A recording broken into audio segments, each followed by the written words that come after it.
Assalamualaikum warahmatullahi wabarakatuh.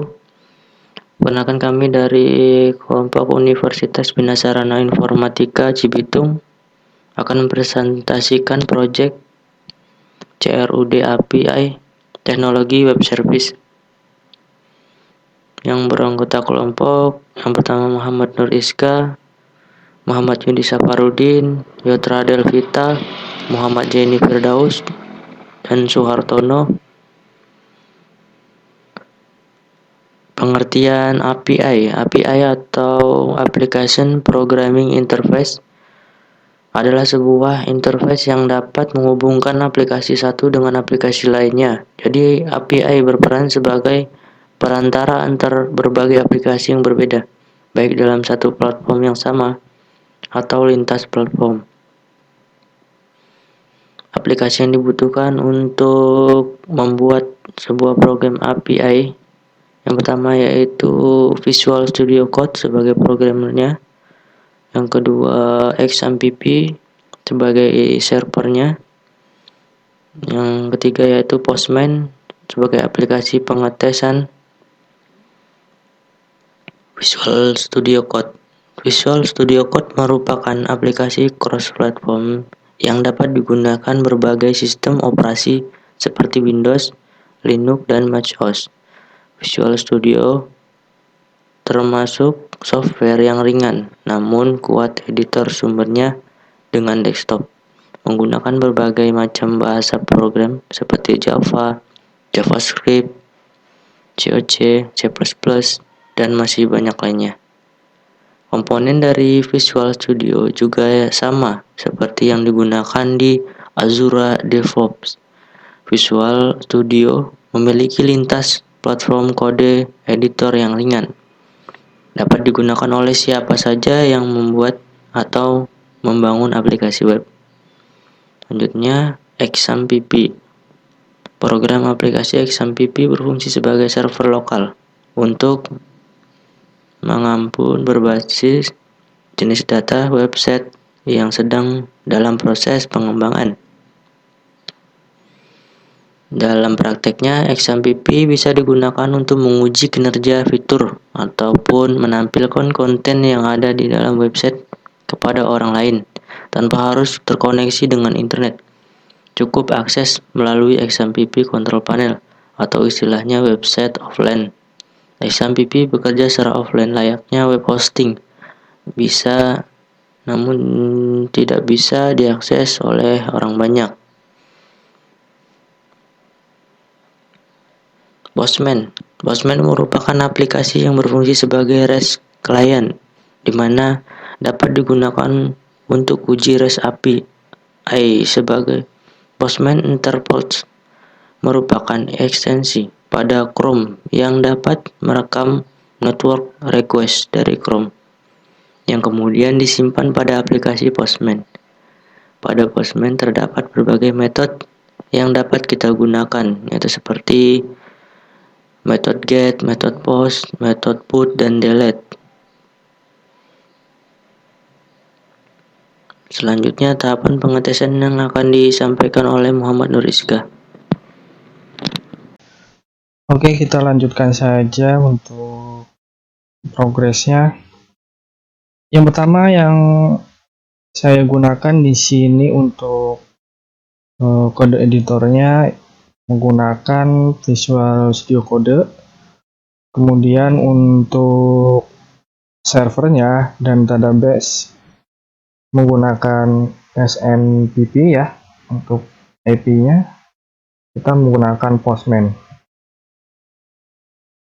Pertama kita langsung saja buka Visual Studio Code-nya.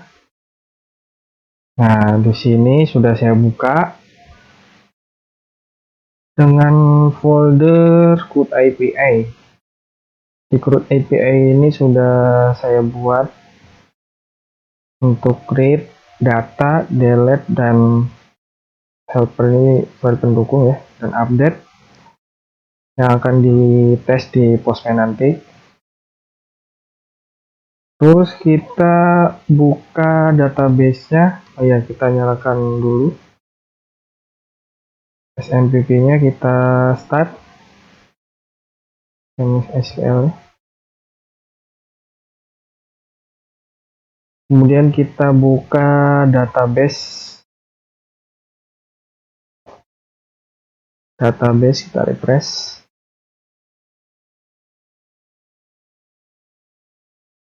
Nah, di sini sudah ditampilkan ya database-nya. Saya menggunakan database dengan nama DB MHS ya. Dan ini tabel mahasiswa MHS 1 maksud saya.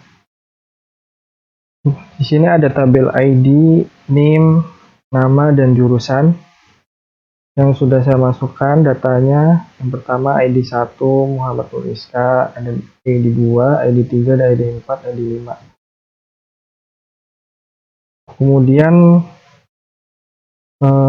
langsung saja kita coba ke Postman ya untuk mengetes Postman. Oke, di Postman di sini ada folder code IPA. Sudah saya buat untuk metodenya. Itu pertama ada get atau list data yang sudah kita masukkan tadi sesuai database. Yang pertama ada ID 5 dengan NIM 12190732 dengan nama Muhammad Denny Firdaus, kemudian jurusan sistem informasi. Ada ID 4, ID 3, ID 2, dan ID 1. Oke, di sini kita pakai JSON ya untuk membacanya. Nah, di sini ada HTML, tapi kita di sini pakai JSON. Kemudian untuk menambahkan data atau feed data, di sini pakai metode post ya. Atau mungkin kalau manual bisa kita pilih sendiri ya. Karena ini udah saya bikin list, jadi agak terlihat lebih mudah saja. Bisa kalian pilih sendiri, that, post, atau get, atau delete. Di post ini kita pakai body untuk ininya, pilih from owner coded. Kemudian ada name, nama, jurusan ya sebagai key-nya. Terus kita lanjut lagi ke put itu sebagai mengedit data ya, atau update data. Di sini ada ID, ada name, ada nama, ada jurusan. Sama di sini juga pakai body dengan form coded. Kemudian delete. Kalau di delete ini kita hanya pakai key-nya itu ID saja. Oke, langsung saja kita coba untuk lokasinya. Harus disesuaikan sesuai dengan yang sudah kita bikin di Visual Studio Code ya. Nah, karena di sini saya pakai nama data ya untuk yang get, jadi kita harus sesuaikan dengan nama data. Ataupun yang untuk update atau create, di sini saya masukkan nama create, ataupun yang delete sama saja. Kita send. Nah, datanya sudah terdapat, sudah muncul ya datanya. Kemudian kita coba untuk create data atau membuat data baru dengan metode post. Kita coba dengan 12345678 dengan nama Jainuddin. Terus jurusannya kita teknik informasi. Oke, kita send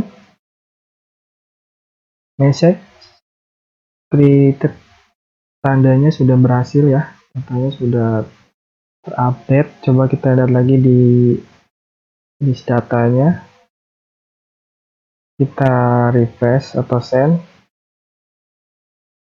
Nah,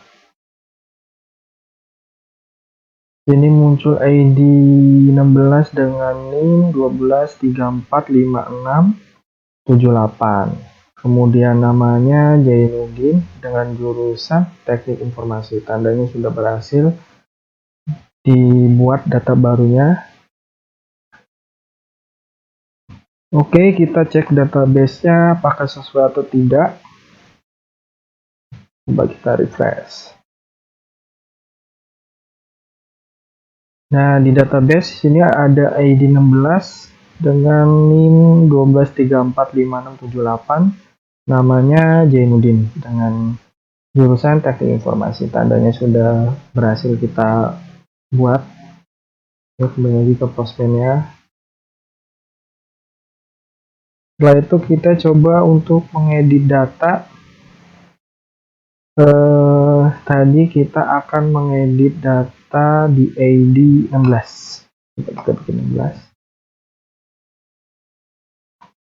Jainuddin ya. Jainuddin, name-nya kita coba 123456. Oke. Kita send lagi. Nah, di sini ada keterangan message update, tandanya sudah berhasil. Coba kita lihat lagi datanya di get, apakah benar sudah terupdate di ID 16 ini dengan nama Jainuddin. Coba kita send. Oke.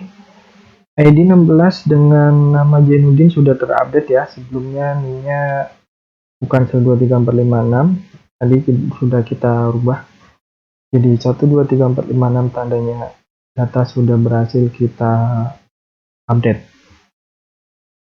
Setelah itu kita ke menu, maksud saya metode delete ya.